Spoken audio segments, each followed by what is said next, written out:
नमस्कार। 18 अप्रैल current affairs की प्रमुख घटनाओं को देखते हैं। विश्व विरासत दिवस, इसको धरोहर दिवस के नाम से भी जाना जाता है। प्रत्येक वर्ष 18 अप्रैल को ये मनाया जाता है।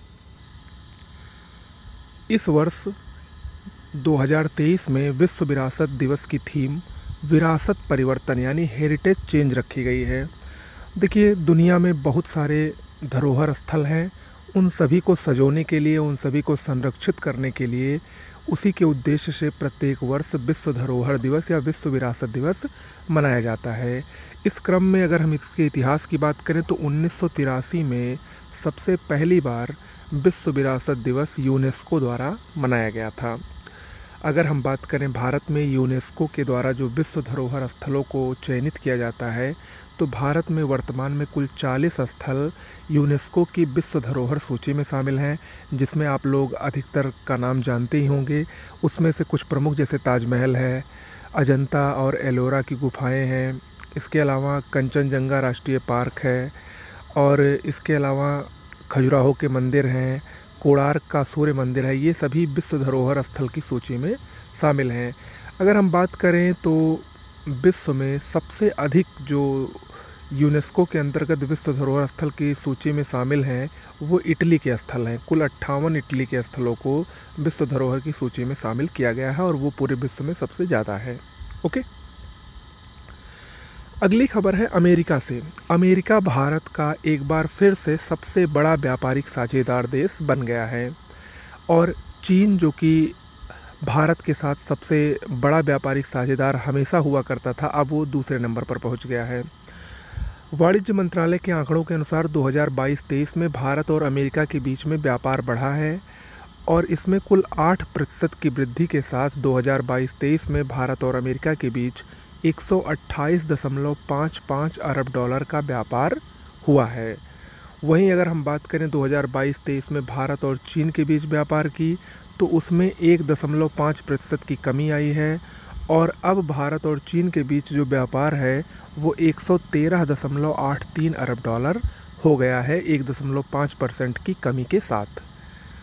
भारत और चीन के बीच में व्यापार घाटा ये बढ़ा है। 2021-22 में जो 72.91 अरब डॉलर था, वो अब 2022-23 में 83.2 अरब डॉलर हो गया है। ओके, तो ये इम्पोर्टेंट है, याद रखिएगा। अगली खबर है MRF। आप सभी लोग इसके नाम से परिचित होंगे। MRF जो कि टायर बनाने वाली एक भारत की सबसे बड़ी कंपनी है। इसका फुल फॉर्म है मद्रास रबर फैक्ट्री। ये ब्रांड फाइनेंस की एक रिपोर्ट जारी हुई है। विश्व में जो टायर बनाने वाली कंपनियां हैं उसमें विश्व में MRF का दूसरा सबसे मजबूत टायर ब्रांड के नाम के रूप में नाम उभरा है।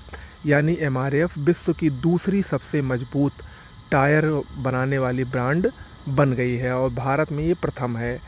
अगर MRF की बात करें तो 1946 में इसकी स्थापना चेन्नई में हुई थी। इसका मुख्यालय हेडक्वार्टर भी चेन्नई में ही स्थित है। ओके, अगली खबर है असम की गुवाहाटी से। यहाँ पर एक Guinness book of world record बनाया गया है।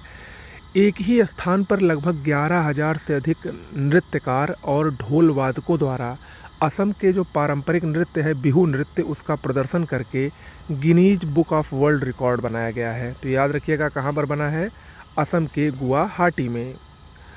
अगली खबर नेपाल से संबंधित है। Nepal international big cats alliance का संस्थापक सदस्य बन गया है।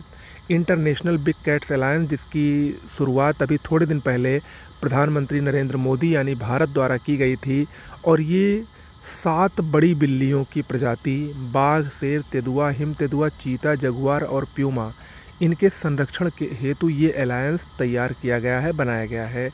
तो अब उसी का संस्थापक सदस्य नेपाल बना है। ओके, कगिसो रबाडा दक्षिण अफ्रीका के ये तेज गेंदबाज है, क्रिकेट खेलते हैं। वर्तमान में IPL टीम में पंजाब किंग्स के ये गेंदबाज हैं। ये IPL में सबसे तेज़ 100 विकेट लेने वाले गेंदबाज बने हैं। इन्होंने ये 100 विकेट अपना 64वें मैच के दौरान पूरा किया, और इस मामले में इन्होंने लसिथ मलिंगा का रिकॉर्ड तोड़ा है, जिन्होंने ये उपलब्धि 70 मैच में पूरी की थी। ओके, तो आज के लिए इतना ही। कैसा लगा ज़रूर बताइएगा।